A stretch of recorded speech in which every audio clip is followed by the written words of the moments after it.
In the golden light of Macedonian hills, in the year 356 BCE, a child was born with the fire of kings and the heart of a lion.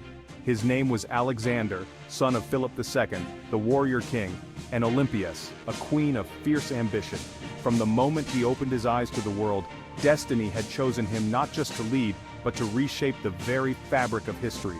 He would rise from the plains of Greece, march across continents, and bring empires to their knees, becoming Alexander the Great, the young general who dared to conquer the world. Even as a child, Alexander was no ordinary prince. While others played, he trained. While others studied, he sharpened his mind under the guidance of Aristotle, learning philosophy, science, and strategy. His lessons were not just of books, but of leadership and battle. He learned that greatness was not simply inherited, it was earned through courage, wisdom, and a relentless will to pursue one's ambitions. When he was just 16, Alexander led his first charge into battle, filling his men with pride as he cut through the enemy with the sharpness of youth and the brilliance of a born leader. By the time he was 20, his father was dead, and the throne of Macedonia fell into his hands. Yet, unlike others who might tremble at such responsibility, Alexander wore his crown as if it were forged for him by the gods themselves. But Macedonia was not enough. For a man like Alexander, the world itself was too small. His eyes turned eastward, toward the vast and mighty Persian Empire, the most powerful empire the world had ever seen. And in his heart, there was only one mission: conquest. At the age of 22, while most men were still finding their place in life, Alexander was already riding at the head of an army, poised to make history. His first test came at the Battle of the Granicus in 334 BCE, where he met the Persian forces head-on. Like a thunderbolt from Zeus, he struck with unmatched ferocity, leading his soldiers from the front, never once faltering.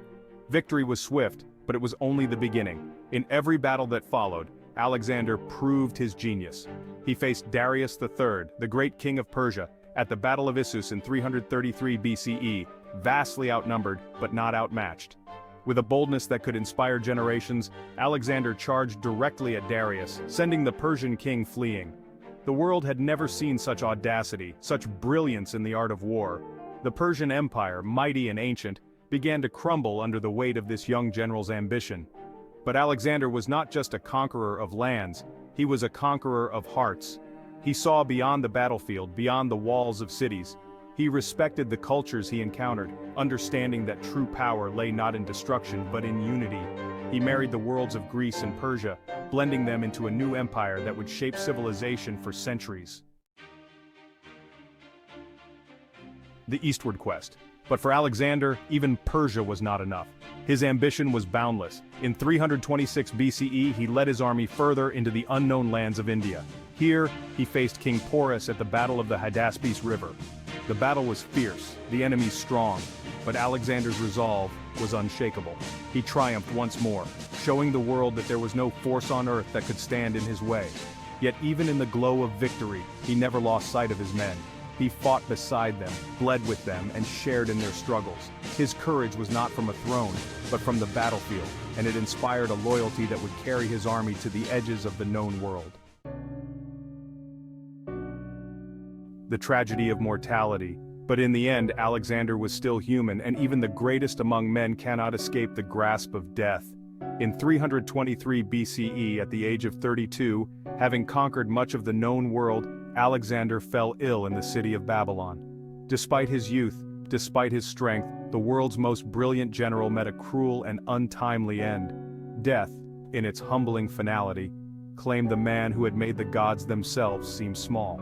His empire, the largest the ancient world had ever seen, would soon be divided among his generals, the Diadochi, who fought for control of the lands he had conquered. Yet despite the splintering of his kingdom, Alexander's legacy was immortal. The legacy of Alexander. Alexander's conquests reshaped the world. Through him, Greek culture spread far and wide, from Egypt to India, influencing art, science, philosophy, and government for centuries to come. His name became synonymous with greatness, a standard by which all future conquerors would be measured. Even in death, his story served as a beacon of inspiration for generations who came after him. But perhaps the greatest lesson Alexander left behind was not his victories, but his spirit. He showed the world that youth is not an obstacle but a weapon, that bravery, when coupled with vision and relentless drive, can topple empires. His life was a testament to the power of ambition and the belief that greatness lies not in what is given, but in what is seized.